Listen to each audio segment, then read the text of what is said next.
मुल्क भर में आज ईद उल फितर मजहबी अकीदत व एहतराम के साथ मनाई जा रही है। नमाज ईद के हज़ारों छोटे बड़े इज्तिमात, उम्मत मुस्लिमा और मुल्क की सलामती, तरक्की और खुशहाली के लिए दुआएं। आज गिले शिकवे भुलाकर गले मिलकर मुबारकबाद का दिन आ गया। जियो की तरफ से तमाम नाजरीन को ईद की मुबारकबाद। सदर मुमलिकत आसिफ अली ज़रदारी और वज़ीर आज़म शहबाज शरीफ की जानिब से भी ईद की मुबारकबाद। कहा, असल खुशी दूसरों के साथ अपनी खुशियाँ बांटने में है। ईद उल फितर खुशी, शुक्रगुजारी, अखुवत और हमदर्दी का दर्स देती है।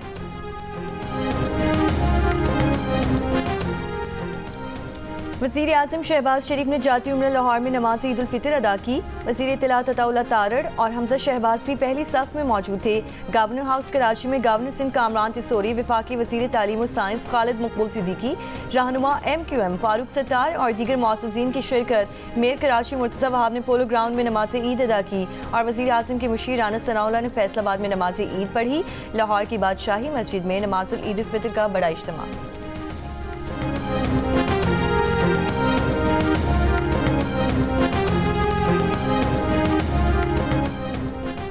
चेयरमैन जॉइंट चीफ्स और सर्विसेज चीफ्स की कौम को ईद उल फितर की मुबारकबाद। ISPR की जानिब से जारी बयान में कहा गया है कि ईद उल फितर रमज़ान के इख्तिताम पर इत्तेहाद, हमदर्दी और शुक्रगुजारी की अलामत है।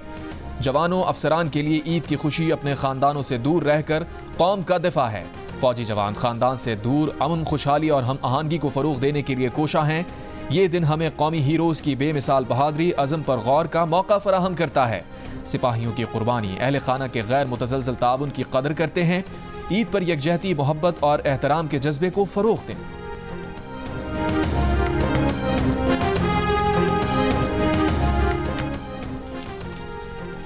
वज़ीर आज़म के मुशीर राना सनाउल्लाह ने कहा है कि कोई मुतालबा चाहे कितना ही जायज़ क्यों ना हो, वो दहशतगर्दी का जवाब नहीं हो सकता।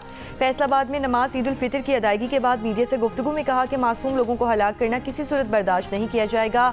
शोहदा की फैमिलीज़ कौम की मोहसिन हैं। शोहदा की कुर्बानी की वजह से आज कौम ईद की खुशियाँ मना रही है।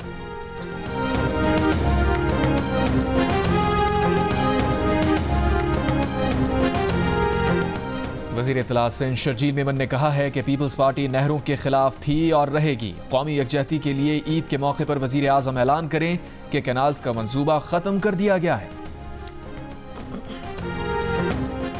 चांद रात से ईद के तीसरे दिन आधी रात तक गैस की बिला तातुल फराहमी की जाएगी। सुई सदरन का ऐलान, अगर किसी सारिफ को गैस फराहमी में शिकायत हो तो हेल्पलाइन पर रब्ता करें। हेल्पलाइन 1199 24 घंटे खुली रहेगी।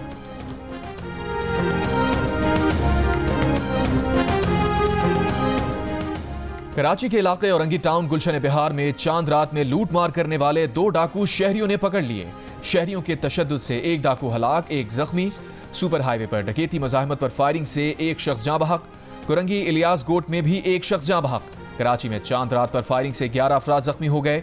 शहर के मुख्तलिफ इलाकों से हवाई फायरिंग करने वाले 4 मुल्जिमान गिरफ्तार, असलहा बरामद।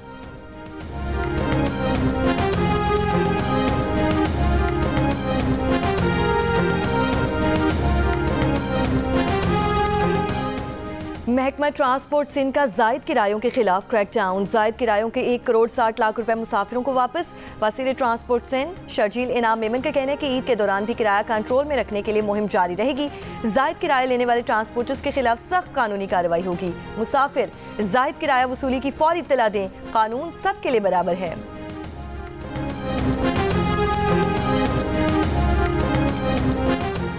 कोयटा में दफा 144 के तहत तफरीही मकामात पर जाने पर पाबंदी आयद। नोटिफिकेशन के मुताबिक हन्ना, ओढ़क, करखसा, शाबान के इलाकों में सैर व तफरी पर पाबंदी आयद।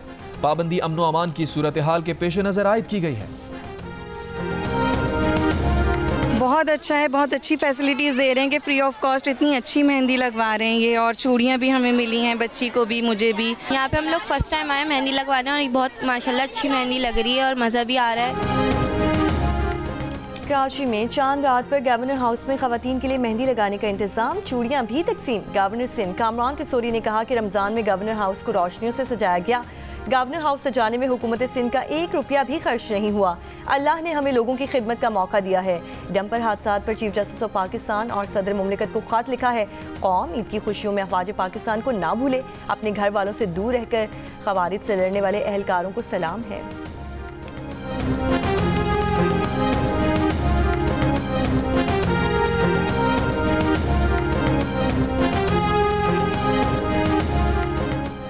कराची के इलाके कोरंगी क्रॉसिंग में लगी आग पर 3 रोज बाद भी काबू ना पाया जा सका। साबिक chief fire officer Kazim Ali का कहना है कि आग बुझाने से गुरेज करें, गैस की मिकदार महदूद हुई तो आग 3 से 4 रोज में खुद बुझ जाएगी।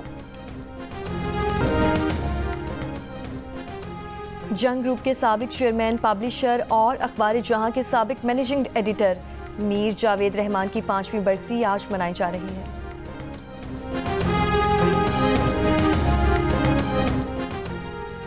ऑस्ट्रेलियाई लेग स्पिनर शेन वॉर्न की मौत की वजह सिर्फ दिल का दौरा नहीं थी। बरतानवी अखबार के मुताबिक मरने से पहले शेन वॉर्न ने मुमकिना तौर पर ममनुआ दवा इस्तेमाल की थी, जिसकी शीशी ऊपर के हुक्म की वजह से पुलिस ने कमरे से गायब कर दी। रिपोर्ट में भी इस दवा का जिक्र नहीं किया गया। बरतानवी अखबार को सीनियर थाई पुलिस अफसर ने शनाख्त ना जाहिर करने की शर्त पर बताया कि दवा गायब कराने और तहकीकात ना कराने का फैसला शेन वॉर्न की इज्जत की खातिर कराया गया। इस फैसले को ऑस्ट्रेलियाई हुक्काम की हिमायत शामिल थी। आखिरी वक्त में शेन वॉर्न के साथ मौजूद खवातीन से भी पूछगछ नहीं की गई। 52 साला शेन वॉर्न की मौत 4 मार्च 2022 को कोहे सामोई के जजीरे के एक आलीशान विला में हुई थी। पोस्टमार्टम में मौत की वजह दिल का दौरा लिखी गई। डॉक्टर्स के मुताबिक शेन वॉर्न का दिल कमजोर था, वो दमे में भी मुब्तला थे। ऐसे में कुव्वत बख्श मुनाफा दवा मौलिक साबित हो सकती है।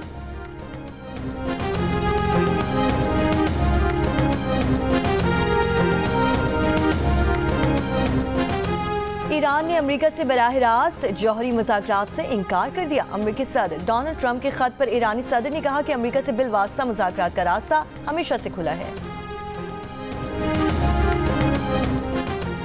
अमेरिकी सदर ट्रंप कहते हैं, ईरान पर सानवी टैरिफ से मुताल्लिक फैसला जल्द करूंगा। ईरान मुआहिदा नहीं करता तो उस पर पहले की तरह सानवी टैरिफ आयद कर दूंगा।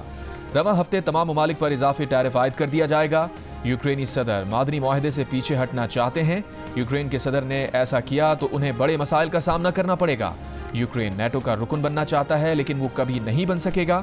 अमेरिकी मीडिया के मुताबिक अमेरिकी सदर का मई के वस्त में अपने पहले गैर मुल्की दौरे पर सऊदी अरब जाने का इम्कान। सऊदी और अमेरिकी हुक्काम के दरमियान हाल ही में ट्रंप के मुमकिना दौरे पर तबादला ख्याल किया गया।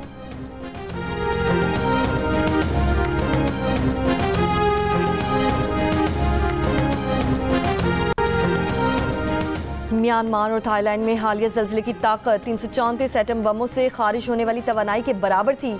माहिर अर्जियात ने अमरीकी नशरियाती इदारे CNN से बात करते हुए कहा कि म्यांमार और थाईलैंड में ज़ल्ज़ले के आफ्टर शॉक्स कई महीनों तक महसूस किए जा सकते हैं।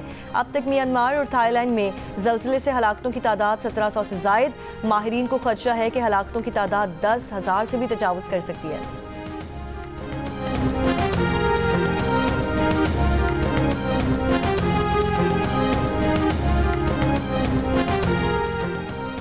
पाकिस्तान के मारूफ दानिश्वर और पंजाबी के अदीब डॉक्टर मंजूर एजाज अमरीकी रियासत वर्जीनिया में इंतकाल कर गए। उनकी उम्र 78 साल थी। डॉक्टर मंजूर एजाज ने हीर वारिस शाह की 5 जिल्दों पर मुश्तमिल शरह भी लिखी। उनकी नमाज जनाजा और तदफीन का ऐलान बाद में किया जाएगा।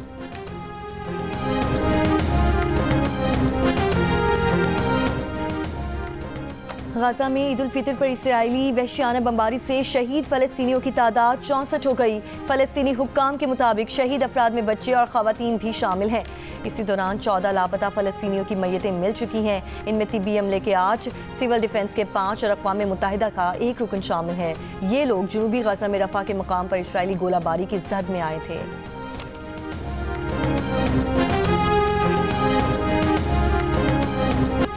पाकिस्तान क्रिकेट टीम के खिलाड़ियों का कहना है कि ईद की खुशियां सबके साथ मिलकर मनाएं। न्यूजीलैंड रवानगी से पहले ऑलराउंडर फ़हीम अशरफ ने कहा कि घर से दूर ईद मनाना बहुत मुश्किल होता है, लेकिन अब इसकी आदत सी हो गई है। एक ईद घर और एक बाहर होती है। वसीम जूनियर का कहना था कि ईद पर दुआएं कबूल होती हैं। सब पाकिस्तानी टीम के लिए दुआ करें। तैयब ताहिर ने ईद की मुबारकबाद देते हुए सबसे दरख्वास्त की कि अपने इर्द गिर्द गरीबों को अपनी खुशियों में ज़रूर शामिल करें।